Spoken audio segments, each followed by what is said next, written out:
Hello guys, welcome to Vidyapath education. My name is Krishnanand Pandey और मैं आ गया हूँ नई वीडियो लेकर के, जिसमें मैं आपसे डिस्कस करूंगा difference between foreign trade and home trade.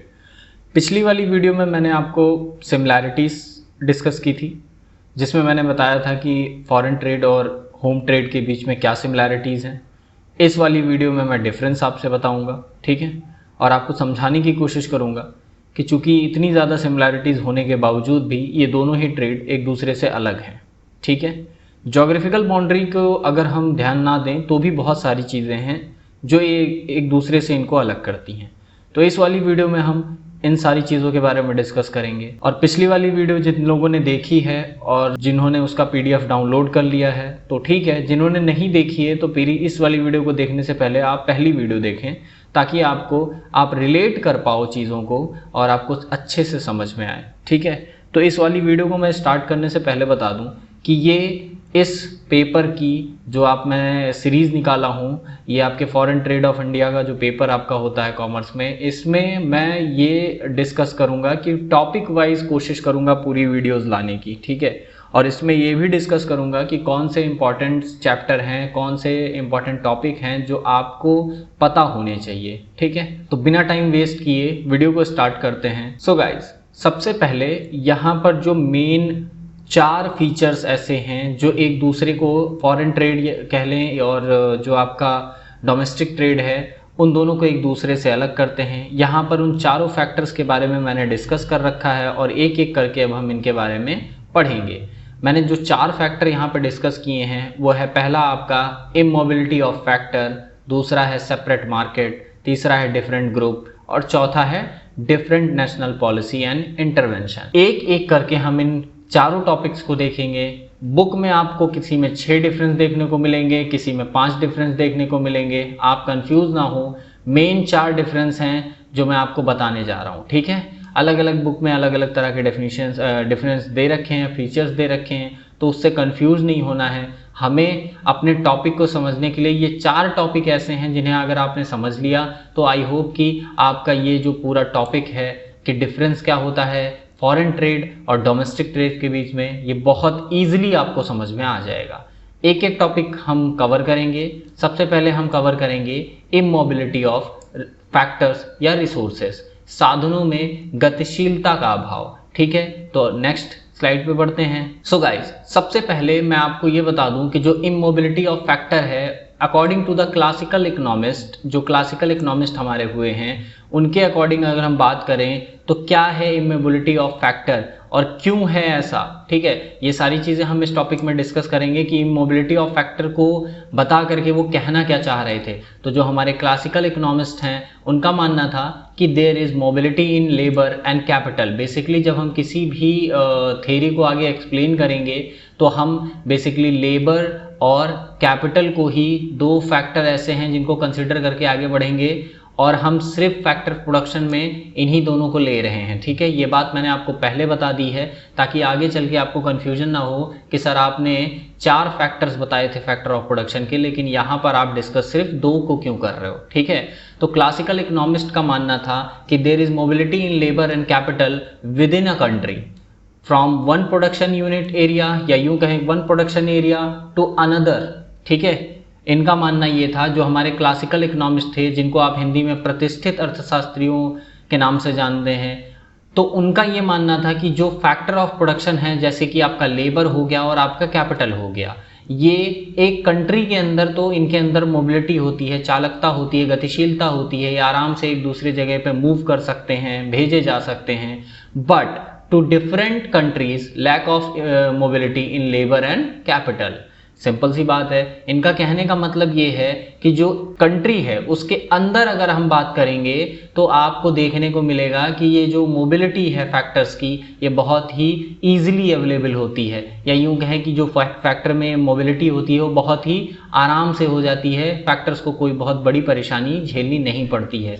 जब मैं फैक्टर की बात करता हूं तो आपको ध्यान रखना है कि इसमें लेबर और कैपिटल की बात कर रहा हूं। और जब हम बात करते हैं 2 डिफरेंट कंट्रीज़ के बारे में, जब हम डिस्कस करते हैं कि डिफरेंट कंट्रीज़ में कैसा देखने को मिलता है, तो इनकी जो मोबिलिटी होती है ये उतनी नहीं होती है जितनी कंट्री के अंदर होती है। यहाँ एग्जांपल दे करके मैंने आपको समझाया है। ये आप कैपिटल के तौर पे यहाँ पे मैंने कैश को कंसिडर किया है, और लेबर चूंकि ये आप इनको एज अ सखाराम समझ सकते हैं कि सखाराम एक जॉब के लिए भाग रहे हैं, ठीक है। इसको ध्यान से समझने की कोशिश करना। बाय द वीडियो आपको समझाने की कोशिश करूंगा कि क्या है।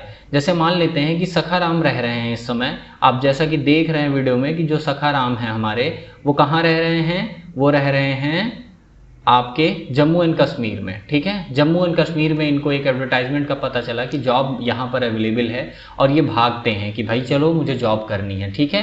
तो जैसे ही ये जॉब करने के लिए भागते हैं और ये इस स्टेट में आके पहुँचते हैं, ठीक है, यहाँ पर आकर के ये पहुँचते हैं, तो ये मोबिलिटी ऑफ फैक्टर है कि यहाँ से एक आदमी जॉब करने के लिए यहाँ आ गया, ठीक है। ठीक उसी तरीके से हमारे दूसरे सखाराम हैं, वो यहाँ से भागने की कोशिश करते हैं और आप देख रहे हो कि वो यहाँ आ रहे हैं, ठीक है। इस स्टेट से वो इस स्टेट में जंप कर रहे हैं, ये मोबिलिटी ऑफ फैक्टर दिखा रहा है, ठीक है। ठीक इसी तरीके से अगर हम बात करें कि जो ये तो हमने आपको लेबर की मोबिलिटी आपको दिखा दी, अब हम कैपिटल की मोबिलिटी के बारे में सर्च करें और देखें तो पाते हैं कि जो फैक्टर्स ऑफ प्रोडक्शन है उसमें जो कैपिटल है वो विद इन कंट्री का मतलब इंडिया के अंदर अगर आप पैसे को इधर से उधर ट्रांसफर करते हैं तो बहुत ईजिली होता है, और ये अक्सर देखने को भी मिलता है, ठीक है। तो जैसा कि हमने देखा कि हम किसी भी राज्य से किसी भी राज्य में पैसे को ट्रांसफ़र कर सकते हैं, हम अपनी कैपिटल को लगा सकते हैं, हम अपनी कैपिटल को जहाँ चाहें वहाँ मूव कर सकते हैं। बात समझ में आ रही है। अब बात ये है कि कैपिटल मूव करने का क्या मतलब है। तो देखो भाई, सिंपल सी बात है। सपोज करो मैं यूपी का रहने वाला हूँ, मुझे अपनी कोई ऑफिस है जो मुझे बैंगलोर में खोलनी है। बैंगलोर में खोलने के लिए मुझे ऑफिस की जो लोकेशन है मुझे बैंगलोर चाहिए, और बैंगलोर में खोलने के लिए मुझे क्या चाहिए होगा, कैपिटल की ज़रूरत होगी। तो कैपिटल की जो मोबिलिटी है वो काफ़ी ज़्यादा स्मूथ होती है विद इन कंट्री। उसका रीज़न ये होता है कि कहीं ना कहीं सिंगल करेंसी है जो पूरे इंडिया में सर्कुलेट हो रही है। आप देखने को पाओगे कि कर्नाटका में ऐसा नहीं है कि दूसरी करेंसी चल रही हो और यूपी में दूसरी करेंसी चल रही हो, क्योंकि जो सिंगल पेमेंट या यूँ कहें करेंसी सिस्टम है जो हमारी मुद्रा है वो सेम होती है ऑल ओवर द इंडिया, ठीक है। तो आपको ये बात ध्यान रखना है कि मोबिलिटी ऑफ फैक्टर और मोबिलिटी ऑफ रिसोर्सेस ये काफ़ी ज़्यादा ईजी हो जाते हैं अगर हम विद इन कंट्री की बात करते हैं। लेकिन अब हम बात करेंगे कि टू डिफरेंट कंट्रीज में ये करना काफ़ी मुश्किल होता है। तो ठीक है, देखते हैं कि कैसे मुश्किल है और उनके क्या क्या रीज़न है। नेक्स्ट स्लाइड पे बढ़ते हैं और हम आगे देखते हैं कि हमारे लिए क्या क्या चीज़ें मुश्किल हैं। अब जैसा कि आप यहाँ पर वर्ल्ड मैप को देख रहे हो, ये पूरा वर्ल्ड मैप है। वर्ल्ड मैप में आप देख रहे हो कि जैसे हमारे सखाराम जो हैं वो इंडिया के रहने वाले हैं और इनको एक जॉब अपॉर्चुनिटी के लिए बाहर जाना चाहते हैं, या यूं कहें कि इनको बाहर जाना है जॉब करने के लिए।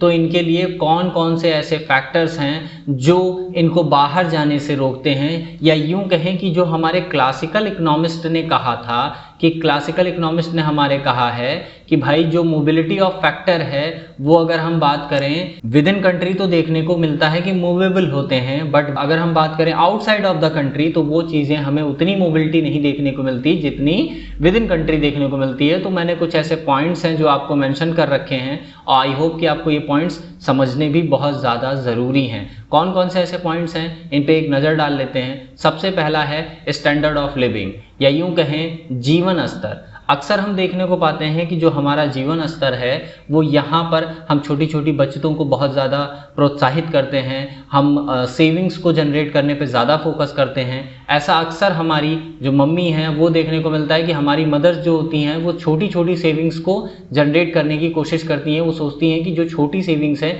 इनसे जनरेट करके जो पैसा बचेगा वो हमारे बुरे वक्त में काम आएगा। तो स्टैंडर्ड ऑफ लिविंग अगर एक कंट्री की बात करें तो as compared to India, China में अलग स्टैंडर्ड ऑफ लिविंग है, रशिया में अलग है, क्योंकि यहाँ की कंडीशंस अलग हैं, वेदर अलग है, कल्चर अलग है, सारी चीज़ें डिफरेंट हैं, ठीक है। कजाकिस्तान की बात करें तो वहाँ पे भी हमें अलग देखने को मिलता है। हमारे जस्ट पड़ोसी देश पाकिस्तान में भी हमको ये देखने को मिलता है कि वहाँ का कल्चर अलग है, हमारा कल्चर अलग है, ठीक है। अगला है ट्रेडिशन ऐसी परंपरागत नीति और विश्वास, या यूं कहें कि आपकी जो मान्यताएं हैं वो अलग अलग होती हैं। कई बार अगर आपने रामानुजन का नाम सुना होगा, रामानुजन तो ये एक मैथमेटिशियन थे और इनका कैम्ब्रिज विश्वविद्यालय में सिलेक्शन हुआ तो इनकी माता ने इनको जाने से मना किया था। उनका मानना ये था कि हिंदू परंपरा के अनुसार समुद्र को पार करना एक पाप के समान है, ठीक है। एक सिन कहा गया कि वो एक सिन है जो नहीं करना चाहिए, ठीक है। तो अक्सर हमारी कुछ मान्यताएं होती हैं, कुछ हमारे ट्रेडिशन होते हैं जिनको हमें फॉलो करना पड़ता है, ठीक है। तो दो कंट्रीज़ के बीच में ट्रेडिशंस का भी काफ़ी ज़्यादा डिफरेंस देखने को मिलता है, काफ़ी ज़्यादा अलग होते हैं दो ट्रेडिशन। उसके बाद अगर हम मान लेते हैं कि हम इन सारी चीज़ों को कर भी लेते हैं, तो अगली जो प्रॉब्लम है हमारे साथ वो होता है डॉक्यूमेंट्स, लाइक वीज़ा हो गया, पासपोर्ट हो गया, ये सारी चीज़ें बनवाने में। और हम कहें कि अगर आपका जो फेयर पड़ेगा यानी किराया जो होगा आपका, या यूँ कहें प्लेन का जो आपका किराया है वही काफ़ी ज़्यादा होता है। अक्सर हमें देखने को मिलता है कि जो हमारा किराया होता है वो ज़्यादा होता है। एक नॉर्मल इंसान जो होता है, एक मिडिल क्लास फैमिली का इंसान, उसको एक बार कहीं जाने और आने में एक बार सोचना पड़ता है कि इतना ज़्यादा किराया हम कैसे देंगे। तो बहुत सारी डिफ़िकल्टीज़ होती हैं। अब ये जो मैं पढ़ा रहा हूँ आपको, ये क्या बता रहा हूँ कि कौन से ऐसे फैक्टर हैं जो दो कंट्रीज़ में जो फैक्टर्स होते हैं उनको मूवेबल होने से रोकते हैं। तो ये कुछ ऐसे फैक्टर हैं। चौथा है कंफर्ट। कई बार आपने सुना होगा आपके फादर जब आप कोई बात कहते हैं कि अरे मेरे पापा तो कहीं मूव नहीं किए वरना बहुत पैसा कमाते, तो आप अपने फादर से जा करके पूछो कि पापा आपने ऐसा क्यों किया कि आप यहाँ से छोड़ करके कहीं और ज्वाइन करते तो आपका प्रमोशन होता और आप इससे ज़्यादा पैसे कमा सकते थे, ठीक है। तो ऐसा क्या हुआ कि आपने ये नहीं किया। तो वो आपको क्या कहेंगे कि बेटा यहाँ पर हमारे रिश्ते, हमारे लोग बन गए, हमारा एक कंफर्ट जोन बन गया, और उस कंफर्ट जोन के अंदर हमें कोई भी समस्या होती थी तो हमारे आसपास के लोग हमें मदद करते हैं। अब यही चीज़ हम किसी अनजान जगह पे जा करके रहेंगे तो वहाँ कोई हमें जानने वाला नहीं होगा, और हमारी मदद करेगा तो कौन करेगा, ठीक है। तो कई बार कंफर्ट भी होता है। और रिलेशन और फूड, कई बार क्या होता है कि हम देखते हैं कि प्योर वेजिटेरियन होते हैं जो लोग, वो ऐसी कंट्रीज़ में चले जाते हैं जहाँ पर नॉनवेज खाने की जो है आदत है, वहाँ का कल्चर है नॉनवेज, तो कई बार उनको खाने से रिलेटेड समस्याएं देखने को मिलती हैं। कई बार वो रिलेशंस यानी कि हमारे अपने हमें नहीं छोड़ने देते हैं कि भाई कहाँ जा रहे हो छोड़ के हमें। तो ये सारे कुछ ऐसे फैक्टर हैं जिसकी वजह से जो हमारा फैक्टर है यानी कि लेबर है और कैपिटल है। अब कैपिटल पे ये सारे रूल नहीं लागू होते हैं, ठीक है। कैपिटल का कोई ऐसा नहीं कह सकते हम कि कैश का कोई पापा है वो कहेगा कि हमारे देश को छोड़ के वहाँ क्यों जा रहे हो, बट उसके साथ भी बहुत सारी ऐसी प्रॉब्लम देखने को मिलती हैं। तो ये ऐसे कुछ फैक्टर्स हैं जो मोबिलिटी ऑफ रिसोर्सेज को, अगर हम बात करें टू डिफरेंट कंट्रीज में, तो रोकने के काम करने का प्रयास करते हैं, या यूं कहें कि ये लोग इसको रोकते हैं, ठीक है। अगली स्लाइड पे बढ़ते हैं और देखते हैं कि अब इसमें क्या है देखने को मिले। अब हम देख रहे हैं separate market system. Separate market कैसे एक कैरेक्टरिस्टिक है, या यूं कहें कि एक फीचर है जो डिफरेंट पैदा करता है अदर मार्केट से, हमारी होम मार्केट या यूं कहें कि हमारी डोमेस्टिक मार्केट और फॉरेन मार्केट में सेपरेट मार्केट एक ऐसा वर्ड है जो देखने को मिलता है कि काफ़ी डिफरेंट है। तो भाई सिंपल सी बात है, यहाँ पर आपको वर्ल्ड मैप दिख रहा है, ये हमारा प्यारा भारत है, और आपको दिख रहा है ये हमारा अफ्रीकन कॉन्टिनेंट है, ये एशिया है, ठीक है, ये आपका नॉर्थ अमेरिका है, ये साउथ अमेरिका कॉन्टिनेंट है।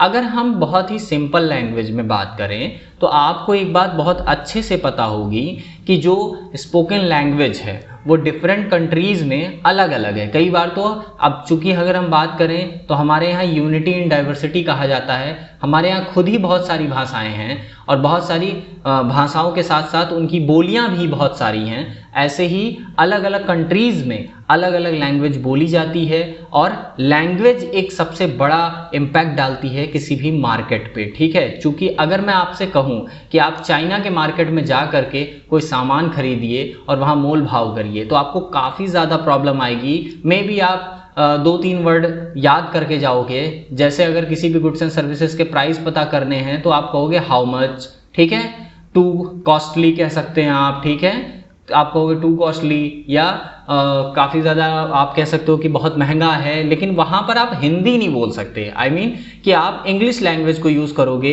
बट बहुत सारे ऐसी कंट्रीज़ हैं, जैसे चाइना को अगर हम ले लें तो ये काफ़ी ज़्यादा रिजिड है अपनी लैंग्वेज, अपने कल्चर को लेकर के, ये दूसरे कल्चर को प्रमोट नहीं होने देता है। ऐसा आप अक्सर देखते होंगे कि चाइना एक ऐसी कंट्री है जो कोशिश करता है कि उसका कल्चर चारों तरफ स्प्रेड हो, लेकिन किसी दूसरे कल्चर का उसके यहाँ पर कोई इम्पैक्ट ज़्यादा देखने को ना मिले, ठीक है। तो लैंग्वेज का एक बहुत बड़ा इम्पैक्ट पड़ता है। दूसरी चीज़ जो सबसे ज़्यादा मायने रखती है वो है मेजरमेंट।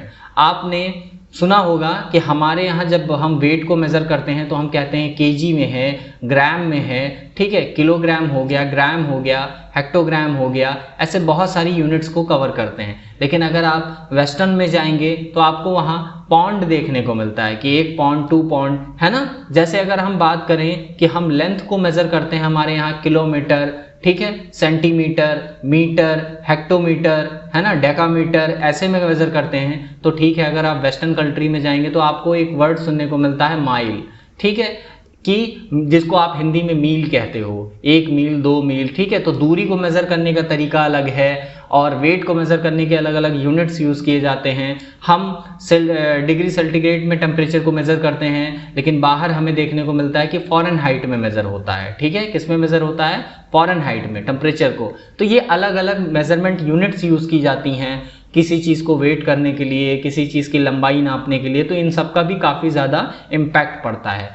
तीसरी चीज जो आती है वो है हैबिट। अब ये हैबिट कैसे किसी चीज को इम्पैक्ट डालती है, उस चीज को समझने की कोशिश करिए। मार्केट जो होता है, बेसिकली मार्केट जो वर्ड है, इसमें सबसे ज्यादा जरूरी जो होता है तो वो होता है आपकी कंज्यूमर की नॉलेज आपको कितनी है। कंज्यूमर आपको कितना अच्छे से पता है कि आपका जो कंज्यूमर है उसकी हैबिट्स क्या हैं। तो अक्सर प्रोड्यूसर्स गुड्स एंड सर्विसेज ऐसे ही प्रोड्यूस करते हैं जो उनके कंज्यूमर्स को सेटिस्फाई कर सकें। क्या कर सकें? सेटिस्फाई कर सकें, ताकि सेटिस्फाई कर सकें, और जब तक वो सेटिस्फाई नहीं होंगे अल्टीमेटली उनका गोल अचीव नहीं होगा। तो कई बार आपको देखने को मिलता है कि हमारे यहाँ अक्सर, अगर हम इंडिया की बात करें तो इंडिया में आज भी, अगर आप देखते होंगे तो इंडिया में आज भी इतना मॉडर्नाइजेशन होने के बावजूद भी हमारी मम्मी जब कोई सामान खरीदती हैं तो अक्सर उसकी मजबूती उनको काफ़ी ज़्यादा अट्रैक्ट करती है। कभी भी कोई सामान लेती हैं तो कहती हैं ये मजबूत नहीं है, ये उतना कड़ा नहीं है। जैसे कि गोल्ड की बात करें, गोल्ड, तो आपने देखा होगा अक्सर मम्मी लोग कहती हैं कि हमारे टाइम पर तो गोल्ड आते थे वो काफ़ी ज़्यादा, क्या कहते हैं, भरतू सोना होता था या हैवी सोना होता था।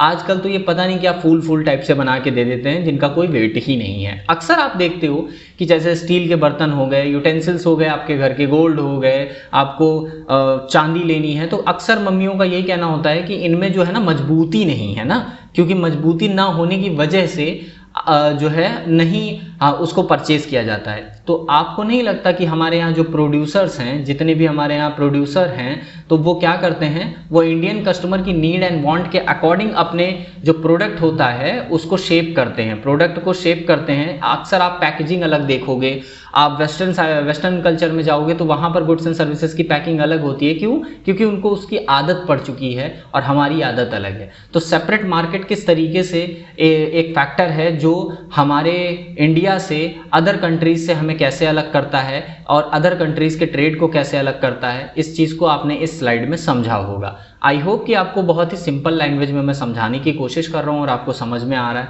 अगर अभी भी आपको कुछ नहीं समझ में आ रहा है तो प्लीज़ कमेंट सेक्शन में मेरे से पूछें, मैं कोशिश करूंगा कि आपको जवाब दे सकूं, ठीक है। अब आते हैं डिफरेंट ग्रुप्स की बात पे। डिफरेंट ग्रुप्स, आपको मैंने हेडिंग अगर याद होगा तो मैं आपको दिखा दूं। यहाँ पर ये पॉइंट मैंने आपको बताया था, मैंने आपको इमोबिलिटी ऑफ फैक्टर बता दिया, सेपरेट मार्केट बता दिया। अब हम डिफरेंट ग्रुप की बात करेंगे। तो डिफरेंट ग्रुप कौन कौन से हैं हम उनके बारे में जान लें।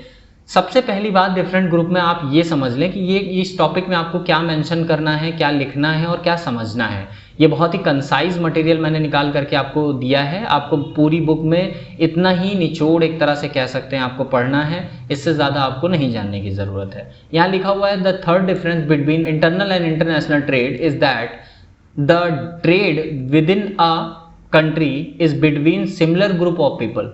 जो एक ट्रेड होता है, जैसे अगर इंडिया की बात करें तो इंडिया के अंदर जो ट्रेड हो रहा है वो सिमिलर ग्रुप ऑफ पीपल के बीच में हो रहा है, इंडियंस के बीच में हो रहा है। अल्टीमेटली कहने का मतलब ये है, ठीक है। Whereas the trade that take place abroad is between different group. लेकिन जब हम बात करें, अगर हम पिछली स्लाइड का सहारा लें, अगर आप इंडिया से ट्रेड कर रहे हो तो इसके अंदर ट्रेड करोगे भाई तो आप इंडियंस के बीच में ट्रेड कर रहे हो। लेकिन जब आउटसाइड इंडिया जाओगे तो आप नेशनैलिटी के बीच में ट्रेड कर रहे हो, विच मीन्स कि अगर आप पाकिस्तान को अपने गुड्स एंड सर्विसेज सोल्ड करते हो तो आप पाकिस्तानी से आप क्या कर रहे हो, पाकिस्तानियों से आप ट्रेडिंग कर रहे हो, अगर आप चाइना से कर रहे हो तो चाइनीज से कर रहे हो, ठीक है, रशिया से कर रहे हो तो रशियन से कर रहे हो। यहाँ पर नेशनैलिटी का जो डिफरेंस देखने को मिल रहा है, ये चीज़ बहुत ही मायने रखती है, ठीक है। तो ये चीज़ ध्यान रखना है कि जब ट्रेड इंटरनल होता है तो वो अपनों के साथ किया जाता है, और जब ट्रेड एक्सटर्नल होता है या यूं कहें इंटरनेशनल ट्रेड होता है तो वो हमारे और उनके बीच किया जाता है। उनके का मतलब यहाँ पर दूसरे लोगों से है, ठीक है। तो यहाँ पे लिखा हुआ है कि equality in the economic and social environment in a country create similar group of people। जब इक्वालिटी की बात आती है, जब समता की बात आती है, जब समानता की बात आती है, तो अक्सर हमें ये देखने को मिलता है कि जो इक्वालिटी होती है ये इक्वल ग्रुप ऑफ पीपल्स को क्रिएट करती है, एक समान लोगों को एक साथ ले आती है जो एक दूसरे से आदत और बोलचाल में समान होते हैं। लेकिन जब हम बाहर की कंट्रीज से व्यापार करते हैं या ट्रेड करते हैं तो हमें देखने को मिलता है कि जो ट्रेड हो रहा है वो हमारे और उनके बीच हो रहा है। यहाँ पे मैंने एक फेडरिक लिस्ट की एक बहुत अच्छी सी कोट डाली है कि internal trade is between us. जो इंटरनल ट्रेड होता है, आंतरिक व्यापार हमारे बीच होता है, and international trade is between us and them. यानी कि जो इंटरनेशनल ट्रेड होता है, जो बाह्य व्यापार होता है, वो हमारे बीच होता है और उनके बीच, उनके यहाँ पर किससे मतलब है, फॉरेनर्स से मतलब है, उनके बीच होता है। तो बेसिकली दो कल्चर्स आपस में एक तरह से व्यापार कर रहे हैं, दो कल्चर व्यापार कर रहे हैं, एक हमारा खुद का कल्चर और एक दूसरा कल्चर जो इस कंट्री से हम ट्रेड करना चाह रहे हैं। आई होप कि ये टॉपिक क्लियर हो गया। आगे बढ़ते हैं। अब हम बात करेंगे कि डिफरेंट नेशनल पॉलिसी और इंटरवेंशन कैसे, जो आपका गुड्स एंड सर्विसेज जो आप प्रोड्यूस कर रहे हो, आप अपने इन बाउंड्री, यानी कि अगर आप बात करो अपने देश में बेच रहे हो और विदेशों में बेचने में, ये टॉपिक कैसे एक दूसरे को अलग करता है। तो इसके लिए आप बहुत सिंपल सी बात समझ लो। आप एक चीज़ तो बहुत अच्छे से जानते हो कि ये हैं हमारे मोदी जी, ठीक है, जो इंडिया के प्राइम मिनिस्टर हैं। ऐसे ही हर कंट्री के हेड अपने अपने होते हैं, ठीक है। जैसे कि अगर हम बात करें तो ये शी जिनपिंग हैं। शी जिनपिंग साहब अपनी कंट्री में अपना एक अलग उनका वो है, चाइना में। अगर हम बात करें तो हमें देखने को मिलता है कि जो हमारे रशिया हो गई, तो रशिया में व्लादिमीर पुतिन काफ़ी ज़्यादा चर्चे में हैं इस समय ये, क्योंकि ये वॉर छिड़ी हुई है रशिया और यूक्रेन के बीच में, तो ये काफ़ी ज़्यादा चर्चित हैं, आप इन्हें गूगल करके देख लें। और उसके बाद आते हैं हमारे जो बाइडन साहब, ये काफ़ी ज़्यादा चर्चित हैं इन पर सैंक्शन लगाने के लिए, ठीक है। ये इन पर आक्रमण कर रखे हैं यूक्रेन पर, और ये इन पर सैंक्शन पे सैंक्शन ठोके जा रहे हैं, ठीक है। तो ये काफ़ी कुछ आपको देखने को मिलेगा जब आप कॉमर्स पढ़ते हो। तो मैं कई बार कहता हूँ कि जब आप कॉमर्स पढ़ते हो तो आप सिर्फ कॉमर्स नहीं पढ़ रहे हो, आप पॉलिटिकल बैकग्राउंड भी पढ़ रहे हो लोगों का।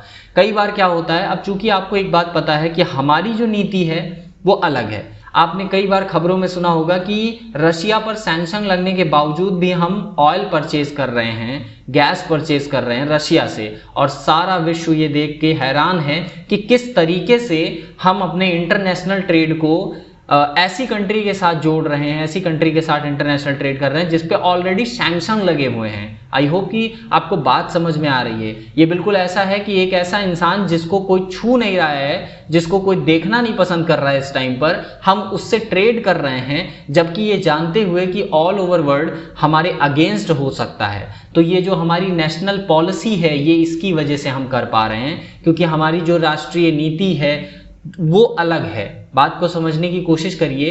कई बार क्या होता है कि जो ये आपको राष्ट्र हेड दिख रहे हैं, यानी कि जो आपने अपने नेशन के हेड पर्सन दिख रहे हैं आपको, इनकी जो नीतियां होती हैं, इनके जो कानून होते हैं, वो अक्सर हमारे फॉरेन ट्रेड और हमारे होम ट्रेड के बीच में गैप पैदा करते हैं। क्यों?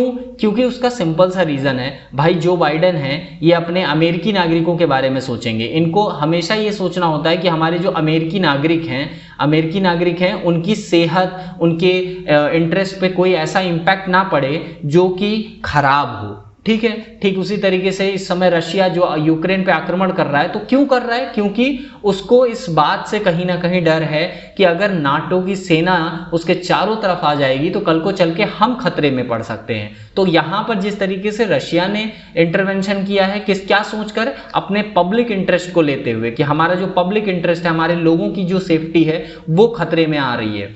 इसलिए हमें ये निर्णय लेना पड़ रहा है। इसी तरीके से आप मोदी जी के बारे में भी जानते हैं कि मोदी जी भी ऐसे डिसीजन ले रहे हैं जिससे भारतीयों का जो एक तरह से जो सम्मान है, जो जगत गुरु की हमारी, जो हमें जगत गुरु कहा जाता है, वो सारी चीज़ें कहीं ना कहीं प्रूव हो सके, लोगों को भी लगे कि चीज़ें आप बदल रही हैं। ठीक उसी तरीके से शी जिनपिंग, ये भी कई बार इनको तो आप अक्सर सुनते रहते हैं कि चाइना ने ये कर दिया, चाइना ने वो कर दिया, तो ये भी काफ़ी ज़्यादा चर्चे में रहते हैं। कहीं ना कहीं ये जितने भी लीडर्स हैं ये अपनी फैमिली, अपने जो कंट्री है जिसके लिए सर्विस दे रहे हैं उसके बारे में सोच रहे हैं। तो ये कई बार ऐसी पॉलिसीज बनाते हैं कि किस देश से सामान लेना है, किस देश से नहीं लेना है। अब चूंकि यहाँ पर इन्होंने आक्रमण कर रखा है यूक्रेन पर, तो इनका मानना यह है कि आपने गलती की है यूक्रेन पर आक्रमण करके, जबकि भड़काया कहीं ना कहीं इन्होंने ही है।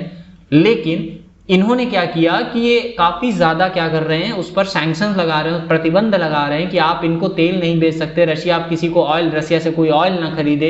ये लोगों को समझाने की कोशिश कर रहे हैं कि एक साथ हो जाइए ताकि रशिया अपना आक्रमण जो कर रहा है उसे रोक दे। लेकिन बात को समझने की ज़रूरत ये है कि जब सभी लोग इकट्ठा हो रहे हैं तो हमारी पॉलिसी देखिए, हमें लगता है कि हमें इससे व्यापार करना चाहिए तो हम अपना व्यापार कर रहे हैं। तो इंटरनेशनल ट्रेड और होम ट्रेड के बीच में ये भी एक टॉपिक, जो ये टॉपिक आपके ऊपर पड़ा हुआ है, ये भी एक बैरियर बन के सामने आ जाता है कि कई बार जो हमारी नेशनल पॉलिसी होती है या फॉरेन पॉलिसी होती है वो भी कई बार एक ऐसा घटक या यूं कहें एक ऐसा फैक्टर के तौर पे भूमिका निभाती है कि वो हमारे होम ट्रेड और इंटरनेशनल ट्रेड के बीच में बैरियर बन के खड़ी हो जाती है। ठीक है, इंटरवेंशन का मतलब हस्तक्षेप होता है, इंटरवेंशन का मतलब होता है हस्तक्षेप। ठीक है, हस्तक्षेप मतलब रोड़ा डालना या रोकना। कई बार हमारी गवर्नमेंट ऐसी पॉलिसीज बनाती है कि जिससे हमारे ट्रेड पे इम्पैक्ट पड़ता है। ठीक है, आई होप कि ये टॉपिक बहुत अच्छे से आपको समझ में आया होगा। अगर अभी भी आपको कोई कंफ्यूजन है तो प्लीज़ आप मुझे कमेंट सेक्शन में बताइए कि सर मुझे ये कंफ्यूजन है। मैं कोशिश करूंगा कि नेक्स्ट वीडियो में मैं आपकी उस कंफ्यूजन को सॉल्व कर सकूं। और अगर आपको ये वीडियो समझ आया है, हल्का सा भी आपको लगता है कि ये इन्फॉर्मेटिव है, तो अपने दोस्तों के सारे से शेयर करिए और आप इसे लाइक करिए ताकि मुझे पता चल सके कि आपको ये समझ में आ रहा है। तो इसके आगे आने वाली सीरीज़ मैं लेकर आता रहूँ। ये आपकी सेकंड वीडियो है जो इस चैप्टर पे है, और थर्ड वीडियो बहुत जल्दी ही आने वाली है। मैं कोशिश करूँगा कि थर्ड वीडियो आपको जल्दी से जल्दी मिल जाए। ठीक है, तो ये वीडियो का अंत है और हम नेक्स्ट वाली वीडियो में मिलेंगे गाइज आपके साथ। आई होप कि ये वीडियो समझ में आई, और नेक्स्ट वाली वीडियो में आएंगे तो नेक्स्ट वीडियो हमारी होगी ट्रेड थेरीज के ऊपर। ट्रेड थेरीज मैं पढ़ाऊंगा जिसमें क्लासिकल इकोनॉमिस्ट और ओहलिन साहब आपस में भिड़ गए और उन्होंने कहा कि ज़रूरत नहीं है। ये सारी चीज़ें मैं आपको नेक्स्ट वीडियो में कवर करूंगा। अब मैं एक ऐसी थेरी, एक ऐसी टॉपिक को लेके आऊँगा जिसमें आपको ट्रेड थेरीज के बारे में बताया जाएगा। तो प्लीज़ टेलीग्राम चैनल ज्वाइन कर लीजिए क्योंकि इस वीडियो का पीडीएफ मैंने टेलीग्राम चैनल पे अपलोड कर दिया है। ठीक है, तो टेलीग्राम चैनल से इस वीडियो का पीडीएफ डाउनलोड कर लें ताकि आपको पढ़ने में और नोट्स बनाने में आसानी रहे। इसी के साथ इस वीडियो को खत्म करते हैं, मिलते हैं नेक्स्ट वाली वीडियो में। तब तक के लिए पढ़ाई करते रहिए। Thank you so much.